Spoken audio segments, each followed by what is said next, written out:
Muy bien, estamos listos para la entrevista. Nos acompaña Enid Pinedo y es especialista de la Dirección de Educación y Formación Cívica Ciudadana del Jurado Nacional de Elecciones. ¿Qué tal, Enid? Bienvenida. Gracias por la invitación. A ti muchísimas gracias por acompañarnos. Hoy es el Día Internacional de la Mujer, una fecha que se conmemora, una fecha que nos invita a reflexionar sobre diferentes asuntos, por supuesto, vinculados al empoderamiento femenino.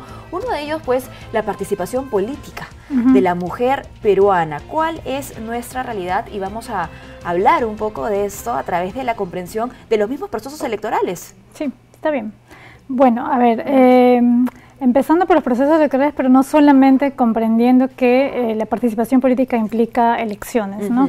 Si bien el Jurado Nacional de Elecciones tiene, digamos, un énfasis mayor en este tipo de procesos, no solamente, al menos en la Dirección de Educación, nos centramos en la participación como candidatas o como autoridades, ¿no? Sino también en su desenvolvimiento en la escena pública a través de organizaciones sociales también, ¿no? Y organizaciones políticas también. Ojo, es importante que lo menciones porque para que una mujer decida también, finalmente postular a un cargo de elección popular, en este caso sea gobernadora, vicegobernadora, regidora o alcaldesa, en fin, tiene que haber un camino, ¿no?, que le anteceda. ¿No? Sí. Y en ese camino tiene que ver justamente lo que tú mencionas, la acción, que es propiamente quizá no se vincula a una elección. Claro, y eso se ha podido ejercer su activismo social, ¿no? Primero parte del interés de cualquier persona por el buen gobierno de su localidad, ¿no? Entonces, por ejemplo, yo ciudadana me intereso en que ya no haya más delincuentes o que la basura no se tire donde sea, en la esquina de mi casa, y presento algún escrito, me manifiesto, organizo con mis vecinos, eso ya es participación política, ¿no? Entonces, la vida política se da en distintos niveles y ese también es una manifestación. Ahora, el Jurado Nacional de Elecciones lo que promueve a través de la Dirección de Educación es una participación política efectiva en todos los niveles, pero digamos que su énfasis no es solamente en estos ámbitos, pero su énfasis es en los procesos electorales, ¿no? Ahora, en la Dirección de Educación lo que tratamos es de tratar de abarcar la mayoría de los niveles que se pueda, y por eso es que nuestro interés parte desde las organizaciones sociales también, no solamente organizaciones políticas. Cuando hablas de niveles, ¿te refieres a diferentes actores, diferentes espacios? Claro, por ejemplo, cuando una persona interesada en la vida de su comunidad empieza, normalmente uno empieza ahí, luego pasa a una organización social eventualmente, quizás también pasa a una organización política y luego ya, pues si es que es candidata, ya será una autoridad, ¿no? Ahora, no necesariamente digo que tenga que seguirse esa ruta, igual una lideresa social puede permanecer en ese ámbito o seguir relacionándose con otras organizaciones sin llegar a ocupar cargos de elección popular. Quizás no sea de su interés, pero lo que trato de explicar es que la participación política tiene distintos ámbitos de manifestación, ¿no? Por supuesto, claro que sí. Ahora, ¿qué tan importante es el rol educativo, ¿no? Cuando hablamos de empoderamiento femenino, cuando hablamos de darle justamente a las mujeres herramientas para que puedan participar en la vida política? Ya lo hemos dicho y lo ha dicho nuestra especialista también invitada, va más allá del cargo político en sí mismo, ¿no? Sí, claro. La educación, bueno, para todos los aspectos de la vida es muy importante. Nuestra dirección, como está por la misma denominación que tiene, Educación y Formación Cívica Ciudadana, nos enfocamos en formar ciudadanos y ciudadanas y evidentemente en igualdad, ¿no? Entonces, tratándose de participación política, que es el énfasis que tiene la institución, lo que buscamos es que esa ciudadanía que tratamos de formar se desarrolle, obviamente en igualdad, pero también que sea efectiva. Y entonces el interés en la política se manifieste de forma concreta. Entonces, eso hace que se ejerzan de manera efectiva los derechos políticos de las personas y eso también evidentemente fortalece la democracia.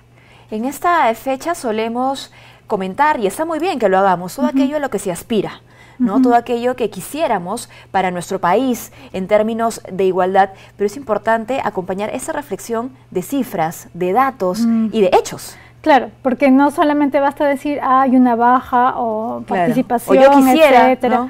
No, pues para eso exactamente las medidas que se intentan establecer o que se han establecido ya responden a una realidad, no es que se quedan en deseos o en aspiraciones, responden a una realidad que evidencia la poca participación de la mujer en los ámbitos públicos, en los ámbitos políticos en general del país. Y esa evidencia la vamos a compartir con nuestros televidentes porque tenemos gráficas justamente gracias a la Dirección de Educación y Formación Cívica Ciudadana, empezando por las elecciones generales 2016, ¿no? Aquellas que tenemos más cercanas, quizá podemos recordar un poco qué fue lo que pasó, cuántas candidatas hubo, cuántas de ellas tuvieron presencia real también y qué tipo de situaciones tuvieron que enfrentar como esto que vemos en pantalla, el acoso político. Exacto. Bueno, a ver, primero, a grandes rasgos, decir que en qué consiste el acoso político, ¿no? Esta figura se ha visibilizado en nuestro país, como en otros países de América Latina, por actos de violencia contra mujeres autoridades, principalmente a nivel local, distritales, ¿no? Y contra mujeres autoridades. Lo que hicimos en el Jurado Nacional de Elecciones en el 2014 fue un estudio de acoso político para registrar actos de violencia o acoso respecto de candidatas regionales. Entonces ya teníamos, digamos, el antecedente de mujeres autoridades y queríamos realizar la investigación en base a candidaturas regionales. Y ¿qué es lo que descubrimos? Que sí, en efecto, se habían reportado actos de acoso contra algunas candidatas de las que habían sido encuestadas. ¿Qué significa esto?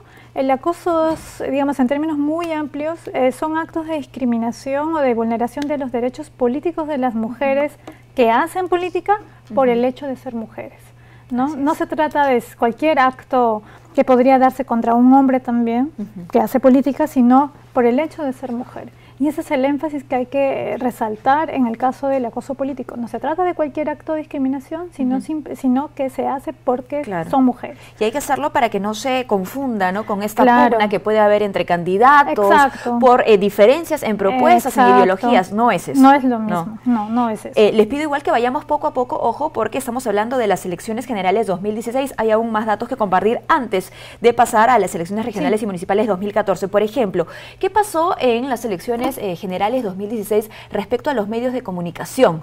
¿No? Hablaba yo un poco sobre la presencia, el protagonismo que tuvieron las candidatas o si no lo tuvieron. Eso también es una forma de manifestarse, digamos, de forma discriminatoria contra las mujeres, ¿no? Por el tipo de cobertura o la cantidad de cobertura que le dan a las candidatas en general, a las mujeres o a los temas de género. A ver, por ejemplo, en el caso de los monitoreos, bueno, esos, por ejemplo, los resultados de las elecciones, ¿no?, en las congresales. Tuvimos solamente 36 de 130, lo cual representa poco más del 27%. Y hay que decir que eran 556 inscritas, como dice también este mapa. Exacto. Entonces, como ustedes saben, existe una cuota de género, que es de mínimo 30%, varones o mujeres en las listas. Y eso no se ha cumplido, es decir, se cumple a nivel de las listas, pero no necesariamente en electas, ¿no? Entonces, ahí vemos que pues, hay un reto tenemos, ahí, ¿no?, que debe atenderse. Acordémonos que el padrón electoral está compuesto por mayoría de mujeres, somos 50.2% en el padrón del 2016. Y esa misma representación debería darse el momento más o menos de la elección, proporcional, ¿no? Digamos, y sin embargo estamos casi a la mitad. Y ojo que este porcentaje de 27.7% es bastante positivo y alentador. Respecto a otros procesos. Exacto, respecto de otros procesos como una elección... que tuvimos 18% en el 2006. ¿no? Municipal, regional, o si hablamos de alcaldesas. Pero claro, eso ya es otra historia, porque si hacemos la comparación no solamente de cifras, hay una cosa que es notoriamente manifiesta de la poca importancia que le dan las organizaciones políticas a las posiciones de las mujeres en las listas electorales. ¿Por qué?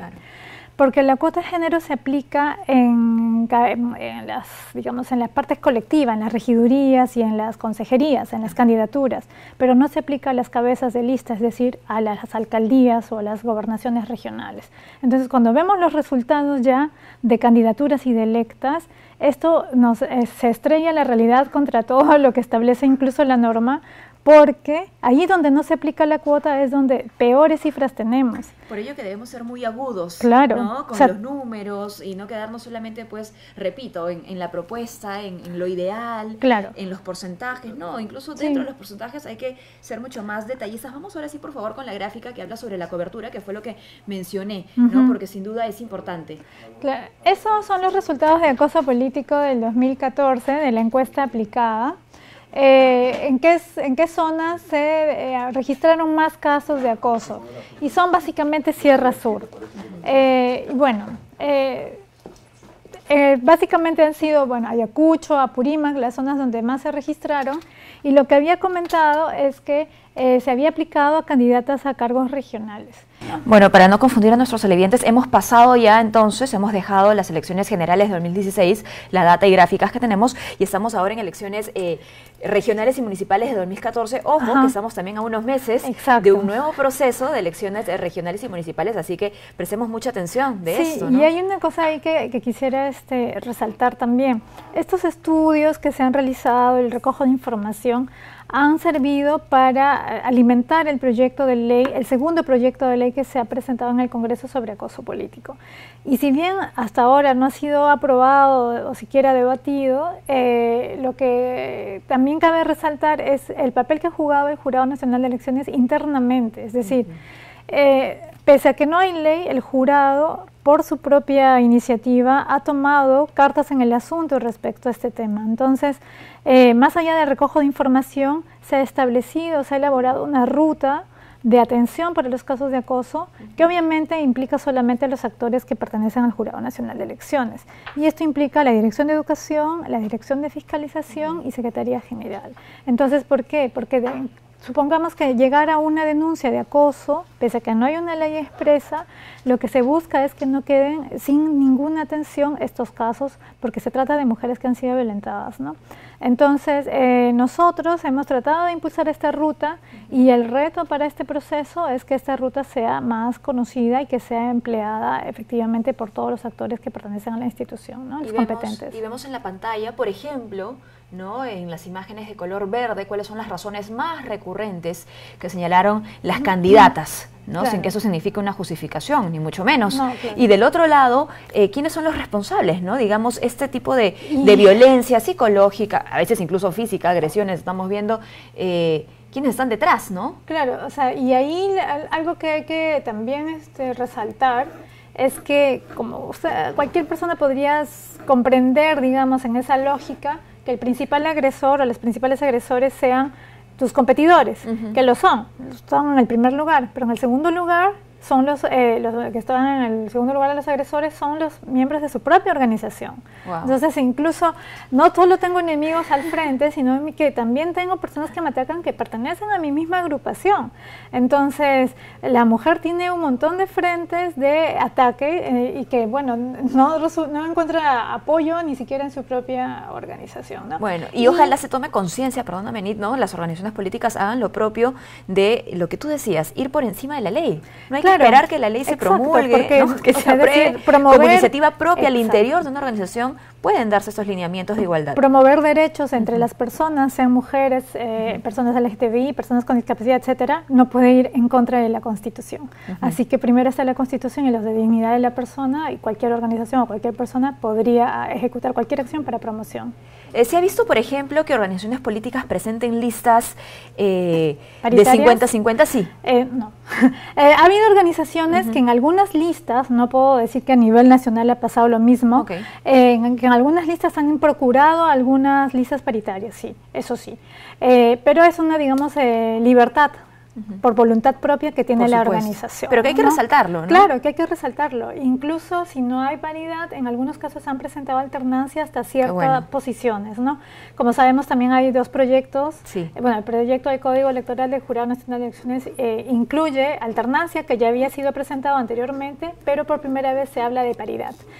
No, tampoco ha sido discutido, pero aspiramos que eso algún día se cumpla, ¿no? Porque algún día pronto, ¿no? Porque estamos además, el tema está en agenda, ¿no? La reforma electoral tiene que seguir dándose, se ha dado una primera etapa, y digo estamos ya porque se entra una segunda etapa de nuevas modificaciones que no se van a ver para este proceso electoral, pero sí con miras, ¿no?, al 2021. Exacto, a las elecciones generales, ¿no?